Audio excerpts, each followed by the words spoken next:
السلام عليكم ورحمة الله وبركاته. الحمد لله رب العالمين والعاقبة للمتقين والصلاة والسلام على سيد المرسلين وعلى آله وصحبه أجمعين. أما بعد. ബഹുമാന്യരായ സത്യവിശ്വാസികളെ, സഹോദരങ്ങളെ, സർവശക്തനായ അല്ലാഹു റബ്ബുൽ ഇസ്സത്ത് നമ്മുടെ ഈ സംഗമം സാലിഹായ അമലായി സ്വീകരിക്കട്ടെ. കുറ്റമറ്റ നിലയിൽ ആരാധനാ കർമ്മങ്ങളൊക്കെ നിർവഹിച്ച് റബ്ബിന്റെ കോടതിയിൽ രക്ഷപ്പെടുന്നവരിൽ നമ്മയൊക്കെയും ഇലാഹായ റബ്ബ് ഉൾപ്പെടുത്തി അനുഗ്രഹിക്കട്ടെ. അറഫാ ദിനവും ഹജ്ജും ബലിപെരുന്നാളൊക്കെ കഴിഞ്ഞ് വെള്ളിയാഴ്ചയിൽ അൽഹംദുലില്ലാഹ് ഒത്തുചേരാൻ അല്ലാഹു നമുക്ക് അവസരം നൽകിയിരിക്കുകയാണ്. ഹജ്ജിന്റെയും അറഫയുടെയും ഓർമ്മ പെരുന്നാളിന്റെയും സന്ദേശം എപ്പോഴും വിശ്വാസികളിൽ ഉണ്ടായിരിക്കണമെന്ന് സാന്ദർഭികമായി ഒന്നുകൂടി ഓർമ്മപ്പെടുത്തുകയാണ്. അറഫ എന്നത് ലോക മുസ്ലിമീങ്ങൾക്ക് അവരുടെ പ്രതിനിധികളെ അറഫയിൽ അല്ലാഹു ഒരുമിച്ച് കൂട്ടിയിട്ട് വലിയ ഒരു സമ്മേളനം നടത്താനുള്ള അവസരം നൽകുകയാണ്. അതിലൂടെ വലിയ സന്ദേശമാണ് അല്ലാഹു നൽകുന്നത്. ഒരേ വേഷത്തിൽ, ഒരേ ചിന്താഗതിയിൽ, ഒരേ മന്ത്രധ്വനിയിൽ പണക്കാരനും പണിക്കാരനും ലക്ഷപ്രഭുവും ഭിക്ഷക്കാരനും ഒക്കെ ഒരുമിച്ച് കൂടിയിട്ട് ഇലാഹായ റബ്ബിനുള്ള ഏകത്വത്തെ കുറിച്ച് പറയുന്നതോടൊപ്പം മനുഷ്യർക്കിടയിലുള്ള സമത്വത്തിന്റെയും മഹിതമായ സന്ദേശമാണ് അത് വിളിച്ചു പറയുന്നത് എന്നത് എപ്പോഴും നമ്മൾ തിരിച്ചറിയേണ്ടതുണ്ട്. ശുദ്ധ ഖുർആൻ പറഞ്ഞതുപോലെ യാ അയ്യുഹന്നാസ് ഇന്നാ ഖലഖനാകും മിൻ ദക്കരിൻ വ ഉൻസാ വജഅൽനാകും ശുഊബൻ വ ഖബാഇല ലിതആറഫൂ ഇന്ന അക്രമകും ഇൻദല്ലാഹി അത്ഖാകും. യാ അയ്യുഹന്നാസ്, ഓ മനുഷ്യരെ എന്നാണ് വിളിച്ചിട്ടുള്ളത്. ഏതെങ്കിലും ഒരു മതവിഭാഗത്തെ മാത്രമല്ല, ഏതെങ്കിലും ഒരു കൺട്രിയിലുള്ളവരെ മാത്രമല്ല, ഏതെങ്കിലും ഒരു വിഭാഗത്തെ മാത്രമല്ല. യാ അയ്യുഹന്നാസ്, ഓ മനുഷ്യരെ, ഇന്നാ ഖലഖനാകും മിൻ ദക്കരിൻ വ ഉൻസാ, നിങ്ങളെയൊക്കെ നാം പടച്ചിട്ടുള്ളത് ഒരാളിൽ നിന്ന്, ഒരു പെണ്ണിൽ നിന്ന്. നിങ്ങളുടെ ഉമ്മ ഒന്നാണ്, നിങ്ങളുടെ ഉമ്മ ഒന്നാണ്. ഒരേ ഒരു ആളിൽ നിന്നും പെണ്ണിൽ നിന്നുമാണ് നിങ്ങളെ നാം പടച്ചിട്ടുള്ളത്.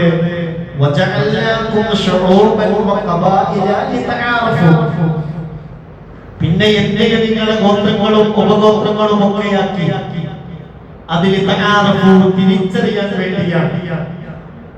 അതുകൊണ്ട് ആ ഒരു ബോധം നിങ്ങൾക്കുണ്ടാവണം.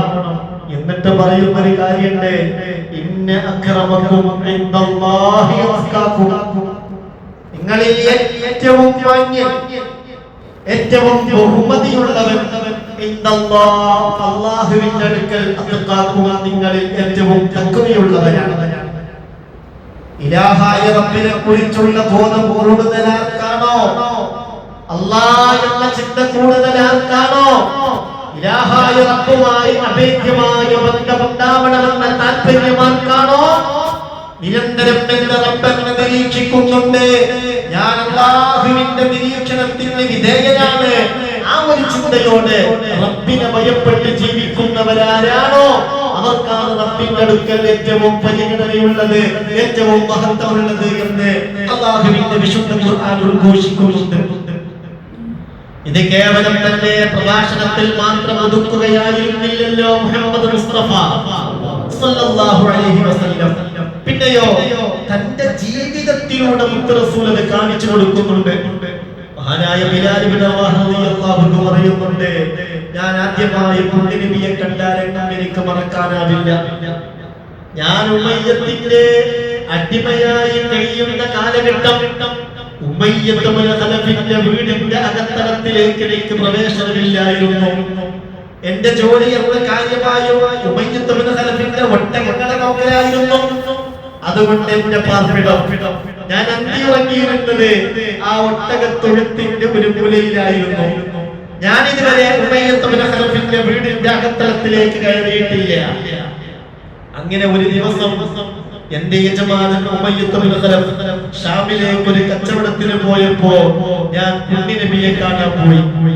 കാണാൻ പോകാനുണ്ടായ കാരണം, ചില ആളുകളൊക്കെ എന്നോട് വന്ന് പറഞ്ഞു, ഈ മക്കയിൽ ഒരു മനുഷ്യനുണ്ട്, അയാളുടെ പേര് മുഹമ്മദ് എന്നാണ്. അയാൾ പറയുന്നത്രേ, ഇവിടെയുള്ള മനുഷ്യരൊക്കെയും തുല്യരാണ്. വെളുത്തവനെ കറുത്തവനെക്കാളോ അറബിക്ക് അനറബിയെക്കാളോ യാതൊരു പ്രത്യേക സ്ഥാനമൊന്നുമില്ല എന്ന് അയാൾ പറയുന്നത്രേ. ഞാനും എന്റെ യജമാനും ഉമയ്യത്ത് ഇബ്നു ഖലഫും ഞങ്ങൾ രണ്ടുപേരും ഒരുപോലെയാണ് എന്നാണ് ആ മനുഷ്യൻ പറയുന്നത്. ഇത് കേട്ടപ്പോൾ എനിക്ക് വലിയ അത്ഭുതം.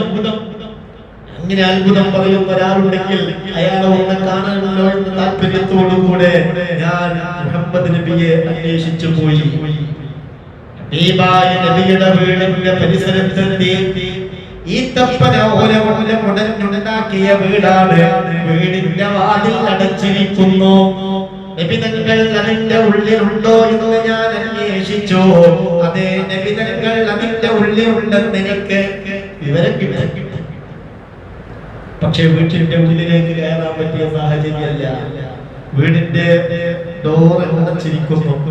ഞാൻ അതിന്റെ ഒരു ചെറിയ പഴുതിലൂടെ നബി തങ്ങളെ കാണാനുള്ള കൊതി കൊണ്ടൊന്ന് നോക്കി. നബി തങ്ങളെ ഞാൻ കണ്ടു. ഞാനൊന്ന് മുരടനക്കി. എന്റെ തൊണ്ടയുടെ ശബ്ദം കേട്ടിട്ട് മുത്തുനബി ചോദിച്ചു, ആരാണത്? ഞാൻ പറഞ്ഞു, ബിലാലാണ്. ബിലാലെന്ന് കേൾക്കേണ്ട താമസം മുത്തുനബിയുടെ മുഖത്ത് വല്ലാത്തൊരു സന്തോഷം. എന്നോട് ചോദിച്ചു, ആ അടിമയാണെന്ന് പറയുന്ന ബിലാലാണോ? എന്നെ മുത്തുനബിക്ക് നന്നായി കേട്ട് പരിചയമുള്ളതുപോലെ ഞാൻ പറഞ്ഞു, അതേ നബിയെ. അപ്പോൾ എന്നോട് പറഞ്ഞു, വാതിൽ തുറക്കൂ ബിലാൽ. ഞാൻ അത്ഭുതപ്പെട്ടു പോയി. നബി തങ്ങളുടെ ആ സൗമ്യഭാവത്തിന് മുമ്പിൽ ഞാൻ വഴങ്ങി. ഞാൻ വാതിൽ തുറന്നു. നബി തങ്ങൾ എന്നോട് പറഞ്ഞു, കടന്നു വരൂ ബിലാൽ. ഞാൻ അത്ഭുതപ്പെട്ടു പോയി. ചരിത്രത്തിൽ ഇന്നുവരെ ഒരു വെളുത്തവന്റെ അകത്തളത്തിലേക്ക് ഞാൻ കയറിയിട്ടില്ല. കടന്നു വരൂ ബിലാൽ പറഞ്ഞു. ഇല്ല യാ റസൂലല്ലാഹ്, ഞാൻ കരൂല നബിയെ, എനിക്ക് ധൈര്യമുണ്ടായില്ല. മുത്തുനബി എന്നെ നിർബന്ധിച്ചു. നിർബന്ധത്തിന് വഴങ്ങി ഞാൻ ഉള്ളിലേക്ക് കയറി ചെന്നു. റസൂലുള്ളാഹിന്റെ തൊട്ടടുത്ത് നബി തങ്ങളോട് ചേർന്നിരിക്കുന്നുണ്ട് മഹാനായ സിദ്ദീഖുൽ അക്ബർ റളിയല്ലാഹു അൻഹു. നബി തങ്ങൾ ചെയ്തത് കേൾക്കണോ? തന്നോട് ചേർന്നിരിക്കുന്ന സിദ്ദീഖ് റളിയല്ലാഹു അൻഹുവിനെ അല്പം അകറ്റി ഇരുത്തിയിട്ട് നബി തങ്ങൾ എന്നോട് പറഞ്ഞതാണ്, ഇവിടെ ഇരിക്കൂ ബിലാൽ. അക്ഷരാർത്ഥത്തിൽ ഞാൻ അത്ഭുതപ്പെട്ടു പോയി. ഞാൻ വാശി പിടിച്ചു. ഞാൻ പറഞ്ഞു, ഇരിക്കില്ല നബിയെ, അങ്ങയുടെ അടുത്തവിടെ ഇരിക്കാൻ എനിക്ക് കഴിയില്ല. അവസാനം ഞാൻ ഇരിക്കില്ലെന്ന് കണ്ടപ്പോ ഹബീബായ നബി തങ്ങൾ അവിടെ നിന്ന് എഴുന്നേറ്റ് വരികയാണ്. മുത്തുനബിയുടെ ചമ്പരത്തി പൂ പോലെയുള്ള കയ്യെന്റെ തോളത്ത് വെക്കുകയാണ്. ഹബീബായ നബി തങ്ങളുടെ നെഞ്ചിലേക്ക് എന്റെ നെഞ്ച് ചേർത്ത് വെക്കുകയാണ്. എന്നിട്ട് പറഞ്ഞു, ബിലാൽ, ലാ ഫളന ലിൽ അറബിയ്യ അലൽ അജമിയ്യ വലാ ലി അബിയദ അലാ സവദാ ഇല്ലാ ബിതഖവല്ലാഹ്. ബിലാൽ, ലാ ഫളന ലിൽ അറബിയ്യ അലൽ അജമിയ്യ, നിരുപാധികം ഒരു അനറബിയേക്കാൾ അറബിക്ക് സ്ഥാനമൊന്നുമില്ല. നിരുപാധികം ഒരു വെളുത്തവന്റെ കറുത്തവനേക്കാൾ സ്ഥാനമോ പരിഗണനയോ ഇല്ല. എന്നിട്ട് പറയുന്നു, അല്ലാഹുവിന്റെ അടുക്കൽ മാനം മഹത്വത്തിന്റെ മാനദണ്ഡം തഖ്വല്ലാഹ്. ജല്ല ജലാലായ റബ്ബിനെ കുറിച്ചുള്ള പേടിയാണ്, ഉൾഭയമാണ്. അല്ലാഹു ആ ഭയം നൽകി നമ്മയൊക്കെയും അനുഗ്രഹിക്കുമാറാവട്ടെ. അപ്പോൾ അല്ലാഹുവിനുള്ള ഏറ്റവും സൃഷ്ടികൾക്കിടയിലുള്ള സമത്വത്തിന്റെയും മഹിതമായ സന്ദേശം പറയുന്ന അറഫ, ആ അറഫയുടെ സന്ദേശം ഉൾക്കൊണ്ടുകൊണ്ട് വേണം നമ്മൾ മുന്നോട്ട് പോകാൻ. അതോടൊപ്പം ബലിപെരുന്നാൾ എന്നത് ഒരു കുടുംബത്തിന്റെ ഓർമ്മ പെരുന്നാളല്ലേ.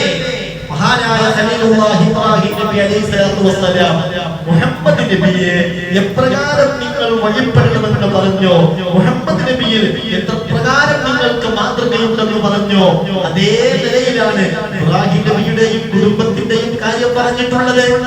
വലഖദ് കാന ലക്കും ഉസ്വത്തുൻ ഹസനത്തുൻ ഫീ ഇബ്രാഹീമ വല്ലദീന മഅഹു. ഇബ്രാഹിം നബിയിലും ഇബ്രാഹിം നബിയുടെ കൂടെയുള്ള കുടുംബത്തിലും നിങ്ങൾക്ക് മാതൃകയുണ്ട്. എല്ലാം അല്ലാഹുവിലേക്ക് ഏൽപ്പിക്കണമെന്ന മാതൃക. നമ്മൾ വലിയ ഒരു ദുരന്തത്തെ കുറിച്ച് കേട്ടിരിക്കുകയാണ്. ഇന്നിപ്പോ ഗതാഗത മേഖലയിലൊക്കെ വമ്പിച്ച പുരോഗതിയാണ്. അത് കടലിലൂടെയാണെങ്കിലും, അത് കരയിലൂടെയാണെങ്കിലും, അത് അന്തരീക്ഷത്തിലൂടെയാണെങ്കിലും മനുഷ്യന് ചിന്തിക്കാവുന്നതിലപ്പുറമുള്ള വലിയ പുരോഗതിയിലേക്കാണ് ലോകമെത്തിയിട്ടുള്ളത്. അതിനിടയിലാണ് എടുക്കുന്ന അത്ഭുതപ്പെടുത്തുന്ന വലിയ ദുരന്തങ്ങളെ കുറിച്ച് കപ്പലിലും വിമാനത്തിലുമായി കേൾക്കേണ്ടി വന്നിട്ടുള്ളത്. അല്ലാഹുവേ, റബ്ബേ, അവരുടെ കുടുംബങ്ങൾക്കൊക്കെയും സമാധാനം നൽകണമേ അല്ലാഹ്. അതിൽ മരണപ്പെട്ടവർ, ആ മരണപ്പെട്ടവരിൽ മുഅ്മിനീങ്ങൾക്ക് ഉഖ്റവിയായ ശുഹദാക്കളുടെ പ്രതിഫലം നൽകണമേ തമ്പുരാനെ. മനുഷ്യന്റെ കഴിവുകേട് ബോധ്യപ്പെടുത്തുകയാണ്, മനുഷ്യന്റെ കഴിവുകേട് ബോധ്യപ്പെടുത്തുകയാണ്. വലിയ സന്നാഹങ്ങളും സംവിധാനങ്ങളും ഒക്കെ ഉണ്ടെങ്കിലും അല്ലാഹുവിന്റെ മുകളിലേക്കുള്ള ആ ഒരു ചിന്താഗതി അത് മനുഷ്യൻ ഉണ്ടായിക്കൊണ്ടിരിക്കുന്നു. ദൈവത്തെ പോലും വെല്ലുവിളിക്കുന്ന തലത്തിലേക്ക് പലരും പലപ്പോഴും എത്തിക്കൊണ്ടിരിക്കുന്നു.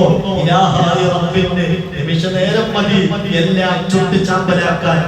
മനുഷ്യനെന്ത് ചെയ്യാൻ കഴിയും? പരിമിതമായ വിജ്ഞാനം മാത്രമല്ലേ നിങ്ങൾക്ക് നൽകിയിട്ടുള്ളൂ.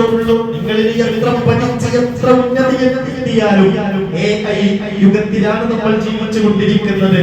മനുഷ്യർക്ക് മനുഷ്യന് ആവശ്യമില്ലാത്ത വിധം എല്ലാ സംവിധാനങ്ങളും റോബോട്ട് ചെയ്യുന്ന തലത്തിലേക്ക് കാര്യങ്ങൾ നീങ്ങിക്കൊണ്ടിരിക്കുകയാണ്. ഇനി ഒരു 10 കൊല്ലം കൊണ്ടുണ്ടാകാൻ പോകുന്ന മാറ്റം നമ്മളൊക്കെ ചിന്തിക്കുന്നതിനേക്കാൾ അപ്പുറമായിരിക്കും.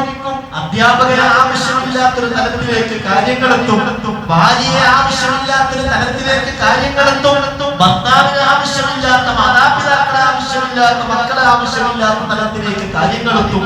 എല്ലാം റോബോട്ടുകൾ നിയന്ത്രിക്കുന്ന തലത്തിലേക്ക് ഞൊടിയിട കൊണ്ട് ഈ ലോകം എത്തിപ്പെടുമെന്ന കാര്യത്തിൽ സന്ദേഹമില്ല. പക്ഷെ അവിടെയും അല്ലാഹുവിന്റെ ശക്തിയെ വെല്ലുവിളിക്കുന്നവർക്ക് വമ്പിച്ച പരാജയമായിരിക്കും. എല്ലാം നിഷ്പ്രഭമാക്കാൻ ഇലാഹായ റബ്ബിന്റെ സെക്കൻഡുകൾ മാത്രമേ വേണ്ടി വരും. അതുകൊണ്ട് അല്ലാഹുവിനെ അറിയുക, അല്ലാഹുവിലേക്ക് ലയിക്കുക. ഇബ്രാഹിം നബി അലൈഹിസ്സലാത്തു വസ്സലാം കുടുംബവും നൽകുന്ന ആ മഹിതമായ സന്ദേശം, തവക്കുലിന്റെ സന്ദേശം അറിയാലോ. ഇബ്രാഹിം നബിക്ക് എത്ര വൈകിയാണ് ഒരു കുഞ്ഞ് ജനിക്കുന്നത്. സ്വാഭാവികമായും വഴി കുഞ്ഞ് ജനിക്കുമ്പോ എല്ലാവർക്കും താല്പര്യവും വാത്സല്യവും ഇഷ്ടവുമായിരിക്കും. അങ്ങനെ കുഞ്ഞ് ജനിച്ച് ആ പൊന്നോമനയെ കളിപ്പിച്ചുകൊണ്ടിരിക്കുമ്പോഴാണ് ഇലാഹായ റബ്ബിന്റെ നിർദ്ദേശം വരുന്നത്. ഈ കുഞ്ഞിനെയും കുഞ്ഞിന്റെ ഉമ്മയെയുമായി അങ്ങകലെ ആയിരക്കണക്കിന് കിലോമീറ്റർ വിദൂരത്ത് മക്കയിലേക്ക് പോകണം. ആ കുട്ടിയെയും ഉമ്മയെയും അവിടെ ഇറക്കി വിട്ടിട്ട് ഇബ്രാഹിം നിങ്ങൾ തിരിച്ചു വരണം. യാ സുബ്ഹാൻ, ഇതൊക്കെ കേൾക്കേണ്ട താമസം ഇബ്രാഹിം നബിക്ക് മറുത്തൊന്നും ചിന്തിക്കാനില്ല. ഭാര്യയോട് പറഞ്ഞു ഒരുങ്ങണം, പോകാനുണ്ട്, കുട്ടിയെയും കൂട്ടണം. യാത്ര പോവുകയാണ്. ആയിരക്കണക്കിന് കിലോമീറ്ററുകൾ താണ്ടി വിട്ട് മക്കയിലെത്തുന്നു. അന്നത്തെ മക്ക ഇന്നത്തെ മക്കയല്ല. ഇതുപോലെ കഅബാലയം അവിടെയില്ല. നൂഹ് നബിയുടെ കാലഘട്ടത്തിലെ ശക്തമായ പ്രളയം കൊണ്ട് കഅബാലയത്തിന്റെ ഉപരിഭാഗങ്ങൾ നശിച്ചിരിക്കുന്നു. തറ നിൽക്കുന്ന ഭാഗം ജിബ്രീൽ അലൈഹിസ്സലാത്തു വസ്സലാം കാണിച്ചു കൊടുത്തു. ചുറ്റുഭാഗത്ത് ഇന്നത്തെ പോലെ ബിൽഡിങ്ങുകളില്ല, ഒന്നുമില്ല, മനുഷ്യരില്ല, ആരുമില്ല. ഭാര്യയെ ഇറക്കി, കുഞ്ഞുമോനെയും ഇറക്കി ഇബ്രാഹിം നബി തിരിച്ചു പോവാണ്. ഭാര്യയോടെ യാത്ര പറഞ്ഞു. അപ്പൊ ഭാര്യ ചോദിക്കുന്നൊരു ചോദ്യം, ഇബ്രാഹിം നിങ്ങൾ എങ്ങോട്ട് പോകുന്നു? മറുപടിയില്ല. 2-3 തവണ ചോദിച്ചു, മറുപടിയില്ല.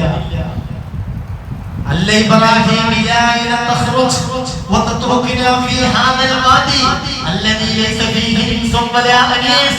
ഞാൻ ചോദിക്കുന്നത് നിങ്ങൾ കേൾക്കുന്നില്ലേ? എങ്ങോട്ടാണ് നിങ്ങൾ പോകുന്നത്? ഇവിടെ കാണാനൊരു മനുഷ്യനില്ല, സഹായം നേടാൻ ഒരാളില്ല, ഒരു പച്ചപ്പിടയില്ല, ഒരു തുള്ളി വെള്ളം ഇവിടെ കിട്ടാനില്ല. ആരെ കണ്ടിട്ടാ ഞങ്ങളെ ഇവിടെ ഉപേക്ഷിച്ച് നിങ്ങൾ പോകുന്നത്? ഇബ്രാഹിം നബിക്ക് മറുപടിയില്ല.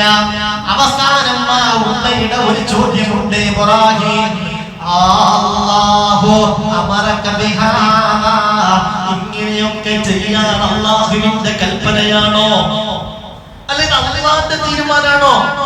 പുഞ്ചിരിച്ചുകൊണ്ട് ഇബ്രാഹിം നബി നൽകിയൊരു മറുപടിയുണ്ട്. അതെ, എല്ലാം അല്ലാഹുവിന്റെ നിർദ്ദേശപ്രകാരം മാത്രമാണ്. അവർ നെടുവീർപ്പിട്ടുകൊണ്ട് ആശ്വാസത്തോടുകൂടെ ഹാജർ ബീവി നൽകുന്നൊരു മറുപടിയുണ്ട്. അൽഹംദുലില്ലാഹ്, ഇദല്ലാ യുറയ്യുനാ, എങ്കിൽ സന്തോഷം, അല്ലാഹു ഞങ്ങളെ പാഴാക്കില്ല, ഞങ്ങളുടെ കാര്യം അല്ലാഹു നോക്കിക്കൊള്ളും. അല്ലാഹു നോക്കിക്കൊള്ളുന്ന കാര്യം അവൻ ഞങ്ങളെ പാഴാക്കില്ല. അതിന് സമ്മാനമായി അല്ലാഹു നൽകിയ നിലക്കാത്ത ഉറവയാണ് സംസം. ആ പരിശുദ്ധ ഭൂമിയിൽ എന്ത് വേണ്ടുവോളം അത് കുടിക്കാൻ അല്ലാഹു നമുക്ക് തൗഫീഖ് നൽകട്ടെ. ഈ വർഷം ഹജ്ജ് ചെയ്ത ഹാജിമാരുടെ ഹജ്ജുകൾ അല്ലാഹു കബൂലാക്കട്ടെ. വിഷമങ്ങളൊന്നുമില്ലാതെ ഖൈറായ നിലയിൽ നാട്ടിൽ തിരിച്ചെത്താൻ അല്ലാഹു തൗഫീഖ് നൽകട്ടെ. ഹജ്ജിനായി, ഉംറയ്ക്കായി, സിയാറത്തിനായി ആ പരിശുദ്ധ കേന്ദ്രത്തിൽ എത്തിച്ചേരാൻ അല്ലാഹു നമുക്ക് തൗഫീഖ് നൽകട്ടെ. ലോകത്ത് 15 കേന്ദ്രങ്ങളിൽ ദുആക്ക് ഇജാബത്തുള്ള ഒരേ ഒരു നാട് മക്ക മാത്രമല്ലേ? മാ കാന അലാ വജ്ഹിൽ അർളി ബൽദത്തുൻ യുസ്തജാബു ഫീഹാ ദുആ ഫീ 15 മൗദിഅ ഇല്ലാ മക്കത്തുൽ മുകറമ. ലോകത്ത് 15 കേന്ദ്രങ്ങളിൽ ദുആക്ക് ഇജാബത്തുള്ള ഒരേ ഒരു നാട് അത് മക്കത്തുൽ മുകറമയാണ്.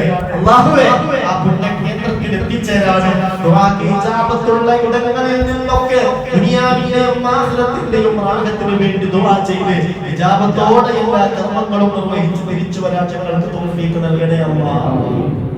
പ്രിയപ്പെട്ടവരെ, ഇബ്രാഹിം നബിയുടെയും കുടുംബത്തിന്റെയും ഓർമ്മ പെരുന്നാൾ തവക്കുലിന്റെ ഓർമ്മയാണ്.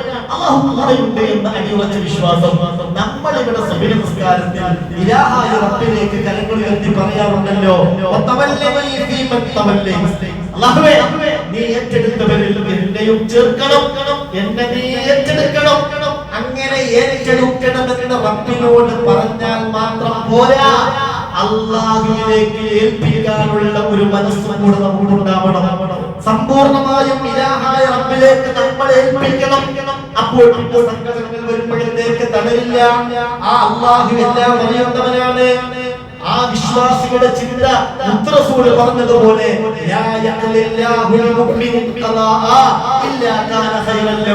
ഒരു മുഅ്മിനായ മനുഷ്യന് എന്ത് അല്ലാഹു കണക്കാക്കിയാലും അതിന്റെ പര്യവസാനത്തിൽ ഒരു ഖൈർ ഉണ്ടാകും, ഒരു ഖൈർ ഉണ്ടാകും.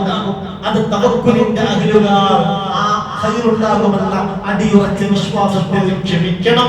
അല്ലാഹുവോട് ഉണ്ടെന്ന അടിയുറച്ച വിശ്വാസം ആ സൗഖ്യയിൽ വെച്ച് മഹാനായ ബഹുമാനപ്പെട്ട സിദ്ദീഖ് റളിയല്ലാഹു അൻഹു ആശങ്കപ്പെട്ട നേരത്തെ പുഞ്ചിരിച്ചുകൊണ്ട് മുത്ത് റസൂൽ പറഞ്ഞില്ലേ, സൗഖ്യയിൽ സിദ്ദീഖ് റളിയല്ലാഹു അൻഹു മുത്ത് റസൂൽ ഇങ്ങനെ ഇരിക്കാൻ, ശത്രുക്കൾ വാളും ചുഴറ്റി മുത്തുനബിയെ അന്വേഷിച്ച് ആടാകെ തെരഞ്ഞു നടക്കുക. അവര് നടന്ന് ഗുഹാമുഖത്തെത്തി. സിദ്ദീഖ് റളിയല്ലാഹു അൻഹു കാൽപാദത്തിന്റെ ശബ്ദം കേട്ടിട്ട് മുകളിലേക്ക് നോക്കിയപ്പോൾ വാള് കാണുന്നുണ്ട്, കാല് കാണുന്നുണ്ട്. യാ സുബ്ഹാൻ. സിദ്ദീഖ് റളിയല്ലാഹു അൻഹു ആശങ്കയോടുകൂടെ പറയുന്നുണ്ട്, നബിയെ, അവരിവിടെ എത്തിക്കഴിഞ്ഞു, എന്റെ കാര്യത്തിൽ പ്രശ്നമില്ല. അവരൊന്നും താഴേക്ക് നോക്കിയാൽ നബിയെ, അങ്ങയെ അവർ കൊലപ്പെടുത്തും, അവരുടെ ലക്ഷ്യം നിങ്ങളാണ്, അതിന് മാത്രം വലിയ പാരിതോഷികങ്ങളാണ് അവർക്ക് പ്രഖ്യാപിക്കപ്പെട്ടിട്ടുള്ളത്. ആ സമയത്ത് മുത്ത് റസൂലിന്റെ മുഖത്ത് വല്ല ഭാവം പകർച്ചയുണ്ടോ? ഹബീബായ നബി തങ്ങൾ പുഞ്ചിരിച്ചുകൊണ്ട് ചോദിക്കുന്ന ഒരു ചോദ്യം, നിങ്ങൾ എന്താ വിചാരിച്ചത്? അടുത്ത കൊല്ലം നടക്കുന്ന കാര്യമല്ല. ഈ സ്പോട്ടിൽ ഈ മുകളിൽ ആളും പിടിച്ചു നിൽക്കുന്ന നബി തങ്ങളെ തെരഞ്ഞു നടക്കുന്ന ശത്രുക്കളുടെ കാര്യത്തിൽ റസൂലുള്ളാഹി പറയാൻ നിങ്ങൾ വിചാരിച്ചത് ഇവിടെ നമ്മൾ രണ്ടുപേരും മാത്രമാണെന്നോ? അല്ലാഹു നമ്മളിൽ മൂന്നാമനായി അല്ലാഹുവിന്റെ അബൂബക്കർ അവർക്കൊന്നും ചെയ്യാൻ കഴിയില്ല. ഒന്ന് ഇറങ്ങി നോക്കല്ലേ എന്ന് ചിലർ ചോദിച്ചപ്പോൾ മറ്റു ചിലർ പറഞ്ഞു, എന്തിന് സമയം കളയണം? അതാ ഗുഹാമുഖത്ത് മാടപ്രാവുകൾ മുട്ടയിട്ടടയിരിക്കുന്നു. അതാ ചിലന്തി വലകൾ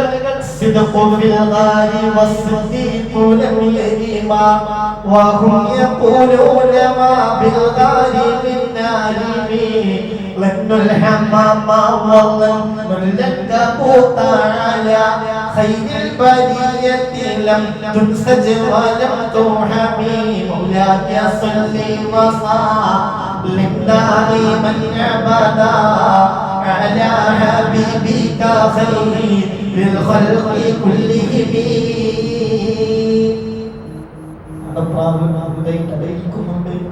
ചിലന്തി വലകളുണ്ട്, ആളുകൾ അതിനുള്ളിലേക്ക് പോയിട്ടുണ്ടെങ്കിൽ ഇതൊക്കെ ഇല്ലാതെയാകുമല്ലോ, സമയം കളയേണ്ട, ഓരോന്ന് പറഞ്ഞ് മുഖാമുഖത്ത് നിന്ന് പോയില്ലേ ആ ശത്രുക്കൾ അല്ലാഹു രക്ഷപ്പെടുന്നു. പക്ഷെ അടിയുറച്ച വിശ്വാസം വേണം, എന്റെ കൂടെ എന്റെ റബ്ബുണ്ട്. അത് വാക്യം മാത്രമുണ്ടായാൽ പോരാ, അത് വിശ്വാസത്തിനുണ്ടാവണം. ഒരു യുദ്ധം കഴിഞ്ഞ് തിരിച്ചു വരുമ്പോഴാണ് നബിതങ്ങളും സഹാബികളും ക്ഷീണിച്ചു, അങ്ങനെ ഒരു സ്ഥലത്ത് വിശ്രമിക്കാൻ ഇമാം ബുഖാരി ഉദ്ധരിച്ച ഹദീസാണ്. അപ്പൊ സഹാബികൾ എന്ത് ചെയ്യുന്നറിയോ, നമ്മളെ കൊണ്ട് നബിക്കൊരു വിഷമം വേണ്ടാന്ന് കരുതി സ്വാഭാവികമായും അല്പം അകലെയാണ് അവരെ വിശ്രമിക്കാറുള്ളത്. നല്ലൊരു മരം കണ്ടു, തന്റെ വാളായനന്തപരത്തിൽ തൂക്കിയിട്ടിട്ട് അതിന്റെ അടിയിൽ റസൂല് വിശ്രമിക്കാൻ. സഹാബികൾ അല്പം അകലെയാണ്. അതിനിടയിൽ നബി തങ്ങൾ യുദ്ധത്തിൽ പരാജയപ്പെട്ട ആ പക തീർക്കാനായി ശത്രുക്കളിൽ ഒരാൾ പിന്നാലെ നിരീക്ഷിച്ചു വരുന്നതായിരുന്നു. ഈ അനന്തപരത്തിന്റെ താഴ്ഭാഗത്ത് റസൂൽ ഇങ്ങനെ ഉറങ്ങിക്കിടക്കാൻ, പരിസരത്ത് സഹാബികളൊന്നുമില്ല. ഇയാള് വേഗം വന്നിട്ട് വാളും കണ്ട് മരത്തിൽ നിന്നിട്ട് ഊരി എടുത്തിട്ട് വാളിന്റെ മരത്തല കൊണ്ട് മുത്തിനബിയൊന്ന് തട്ടി ഉണർത്തി. നോക്കുമ്പോൾ ദോഷാകുലനായ വാളും ഓടിപ്പിടിച്ച് നോക്കിയിട്ട് ഒരു ശത്രു നിൽക്കുന്നു. അയാൾ ചോദിച്ചു, യാ മുഹമ്മദ് കൊല ചെയ്യാൻ പോവുകയാണ്, ആരാണോ ഈ സമയത്ത് എന്നിൽ നിന്ന് നിന്നെ രക്ഷപ്പെടുത്തുക? നെഞ്ചിടിപ്പ് കൂടിയോ? സുൽത്താന്റെ മുഖത്ത് ഭാവം പകർച്ചയുണ്ടായോ? ഒന്നുമില്ല. പുഞ്ചിരിച്ചെന്റെ ഹബീബായ നബി തങ്ങൾ പറഞ്ഞു, എന്നെ അല്ലാഹു രക്ഷപ്പെടുത്തും.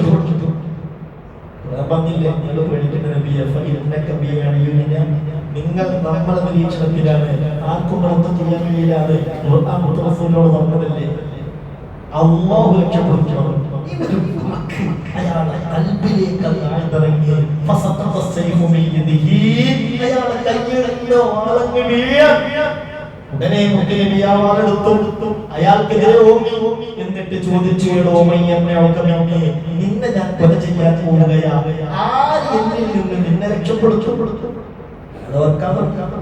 അയാൾ പറഞ്ഞു, നിങ്ങൾ എന്നോട് കരുണ കാണിച്ചാലല്ലാതെ എനിക്ക് രക്ഷയില്ല, നിങ്ങൾ ഒരു നല്ല മനുഷ്യനായാലല്ലാതെ എനിക്ക് രക്ഷയില്ല.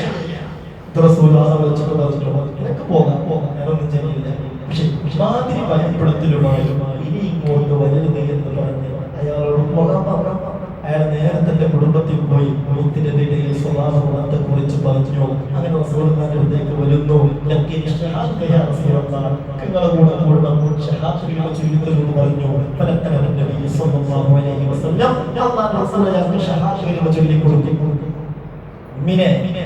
പെരുന്നാൾ അർപ്പണത്തിന്റെയും തവക്കുലിന്റെയും ഒരു പെരുന്നാൾ.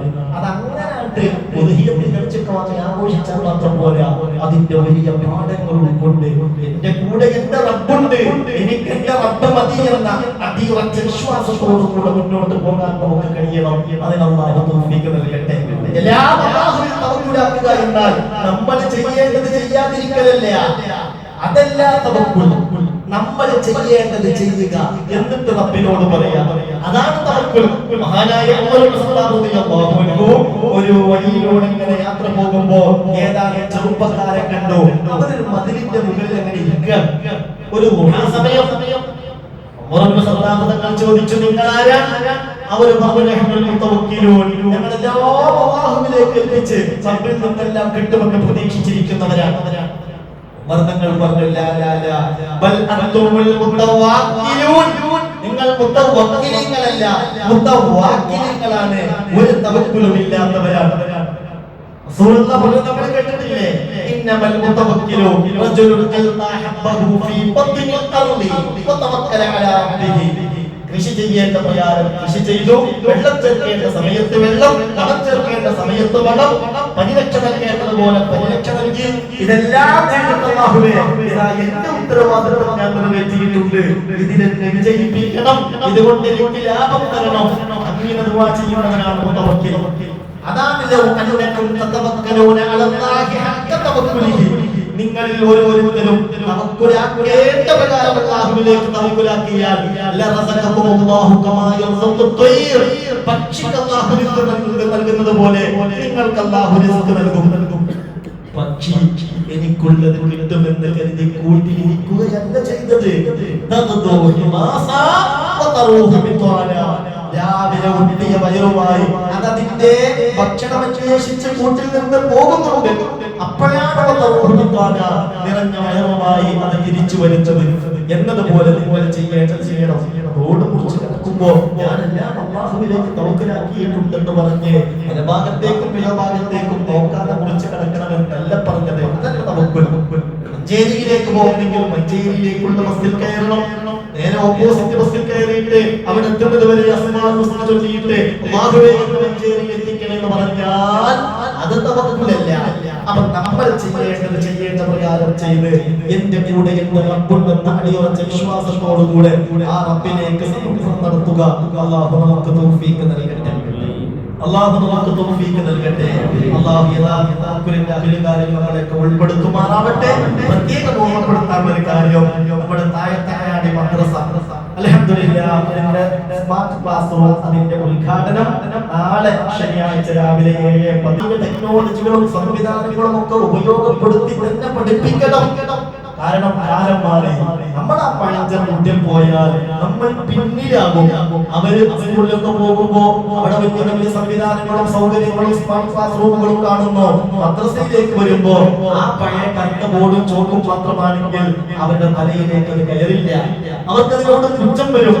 അതുകൊണ്ട് കാലഘട്ടത്തിനനുസരിച്ച് ദീനിനെതിരാകാത്ത വിധത്തിലുള്ള അപ്ഡേഷൻ അനിവാര്യമാണ്.